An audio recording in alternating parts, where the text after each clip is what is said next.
New at 6 now, Wisconsin law enforcement are keeping an eye on some new equipment that could help solve crimes like never before. Jennifer Hoff is here with the story that you will only see on News 3. Well, instead of taking months really to process DNA in a lab, the new technology lets investigators do it on scene really in minutes. But opponents are saying that it's costly in more ways than one.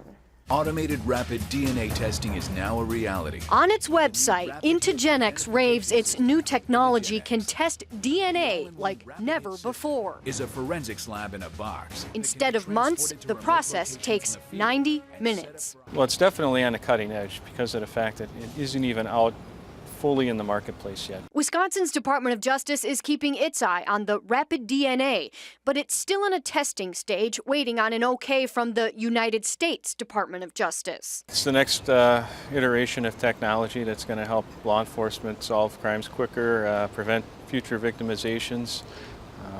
So I think it's just the next step once it gets properly validated and researched. Zabalski said grants could pay for the machine's $250,000 price tag, but the American Civil Liberties Union said there's a bigger cost. We think that it's a good opportunity to better collect more data from crime scenes, but we wouldn't want to see the devices used to collect data from suspects without a warrant. In Palm Bay, Florida, the police department is the only one to partner with InteGenX, but has experimented with rapid DNA testing for a long time and reports about 500 fewer burglaries in a 4-year span.